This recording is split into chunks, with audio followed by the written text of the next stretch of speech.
Hi friends, நான் உங்க Sumathi. Welcome to Pattu's food zone. இன்னைக்கு நம்ம உளுந்து போண்டாவை மிக்ஸியிலே அரைச்சி எப்படி சாஃப்டா எண்ணெய் குடிக்காம பண்றதுன்னு தான் பார்க்க போறோம். ஒரு கப் உளுந்து வச்சு எப்படி இவ்ளோ போண்டா பண்றதுன்னு பார்த்துடலாம். வீடியோவை கொஞ்சம் கூட ஸ்கிப் பண்ணாம ஃபுல்லா பாருங்க. இப்போதான் ஃபர்ஸ்ட் டைம் நம்ம சேனலை பார்க்குறீங்கன்னா சேனலை சப்ஸ்கிரைப் பண்ணிட்டு கூடவே பெல் ஐகானை கிளிக் பண்ணி ஆல் ஆப்ஷனை சூஸ் பண்ணி வச்சுக்கோங்க. அப்பதான் நான் எந்த வீடியோ போட்டாலும் நோட்டிஃபிகேஷனா உங்களுக்கு வரும். வாங்க வீடியோக்குள்ள போலாம். போண்டா பண்ணுறதுக்கு இந்த கப்பால் ஒரு கப் உளுந்து எடுத்தேன். அதை 1 மணி நேரத்துக்கு முன்னாடியே நான் ஊற வச்சு வச்சுருக்கேன். போண்டா பண்ணுறதுக்கு உளுந்தை ரொம்ப நேரம் ஊற வைக்க வேண்டாம். 1 மணி நேரம் ஊற வச்சாலே போதும்.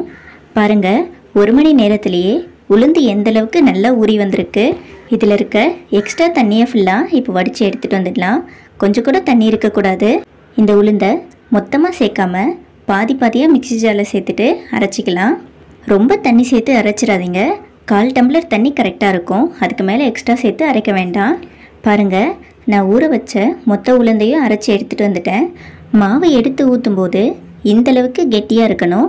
அப்போ தான் போண்டா எண்ணெய் குடிக்காமல் சாஃப்டாக வரும். உளுந்தை மொத்தமாக அரைச்சிடாமல் பல்ஸ் மோடில் விட்டு விட்டு அரைங்க. அப்போ தான் போண்டா சாஃப்டாக வரும். இப்போ இந்த மாவோட போண்டாவுக்கு தேவையான பொருட்கள் எல்லாம் சேர்த்துக்கலாம். 1 கப் உளுந்து மாவுக்கு 2 டேபிள் ஸ்பூன் அளவு அரிசி மாவு சேர்த்துக்கலாம். மாவு கொஞ்சம் தண்ணியாக இருந்தால் 3 டேபிள் ஸ்பூன் அளவு கூட அரிசி மாவு சேர்த்துக்கோங்க. இது கூட பொடியாக கட் பண்ண ஒரு மீடியம் சைஸ் வெங்காயத்தை சேர்த்துக்கலாம்.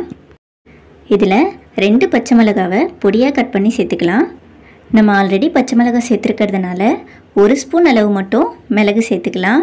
இது கூடவே பொடியாக நறுக்கின 1 கைப்பிடி அளவு கொத்தமல்லி சேர்த்துக்கலாம். கொத்தமல்லி இலை சேர்க்கும்போது தான் போண்டாவோட ஃப்ளேவர் நல்லாயிருக்கும். ஸோ ஸ்கிப் பண்ணாமல் சேர்த்துக்கோங்க.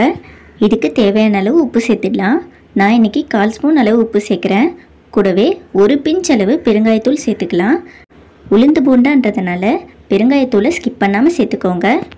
இப்போது 1 ஸ்பூன் வச்சு இது எல்லாத்தையும் நல்லா மிக்ஸ் பண்ணி விட்டுடலாம். உப்பு அரிசி மாவெல்லாம் நல்லா கலந்து வரணும். அந்தளவுக்கு மிக்ஸ் பண்ணி விடுங்க. கையால் மாவை மிக்ஸ் பண்ணுறதை விட ஸ்பூன் வச்சு மிக்ஸ் பண்ணும்போது ரொம்பவே ஈஸியாக இருக்கும். நம்ம உளுந்து மாவை மிக்சியில் அரைச்சதுனால உள்ள ஹேர் எதுவும் போகாமல் கல் மாதிரி இருக்கும். ஒரு 2 நிமிஷத்துக்கு மட்டும் கைவிடாமல் 1 ஸ்பூன் வச்சு உளுந்து மாவை நல்லா பீட் பண்ணி விடுங்க. ஒரே டைரெக்ஷன்லேயே கைவிடாமல் கலந்து விடுங்க. அப்போ தான் உளுந்து மாவு நல்லா உப்பி வரும். மாவு இருக்கட்டும். இப்போ போண்டாவுக்கு சட்னி ரெடி பண்ணிடலாம்.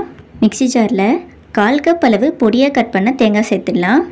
2 டேபிள் ஸ்பூன் அளவு பொட்டுக்கடலை, 2 பச்சை மிளகாய் சேர்த்துக்கலாம். இது கூடவே 1 பல் பூண்டை தோல் உரித்து சேர்த்துக்கலாம். சட்னிக்கு தேவையான 1/4 ஸ்பூன் அளவு உப்பு சேர்த்துக்கலாம். கொஞ்சமாக தண்ணி விட்டு சட்னியை கெட்டியாக அரைச்சிக்கலாம். சட்னி பாதி அரைஞ்சதும் இது கூட கொஞ்சமாக கொத்தமல்லி இலை சேர்த்து அரைச்சிக்கலாம். சட்னி ரெடியாகிடுச்சு. இப்போ போண்டா பொரிச்சிடலாம்.